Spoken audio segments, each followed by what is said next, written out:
Pudding তো সবসময় খাওয়া হয়, তবে এইভাবে করে পুডিং খাওয়া হয়নি। আর যেহেতু সামনে ঈদ আসছে, সবার ঘরেই কিন্তু সেমাই থাকবে। এইভাবে কিন্তু অনায়াসে সেমাই দিয়েই আপনারা খুব সুন্দর একটা পুডিং তৈরি করে নিতে পারবেন।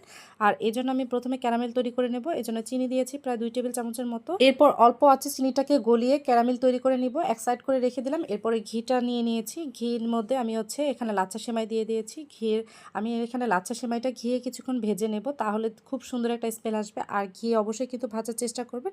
এরপরে এক সাইড করে রেখে আমি এখানে প্রায় রুম টেম্পারেচারে থাকা 2টা ডিম নিয়ে এনেছি। ডিমটা কিন্তু বেশি ফাটানো যাবে না, তাহলে কিন্তু ফোমি ভাব চলে আসবে। আর এখানে আগে থেকে জাল করা দুধ নিয়ে নিয়েছি, একটু ভ্যানিলা এসেন্স দিয়ে দিলাম আর স্বাদ মতো চিনি দিয়ে খুব সুন্দরভাবে নেড়ে মিশিয়ে নিলাম। এরপর যে ক্যারামেল তৈরি করেছিলাম সেখানে আমি এখানে প্রথমে সেমাইটা দিয়ে দিয়েছি, তারপরে যেই দুধটা তৈরি করে রেখেছিলাম সেটা দিয়ে দিয়েছি, সেটা একটু ছেঁকে নিয়েছি, অবশ্যই ছেঁকে নেবেন। তারপরে আবারও উপর দিক দিয়ে আমি লাচ্ছা সেমাইটা দিয়ে দিয়েছি।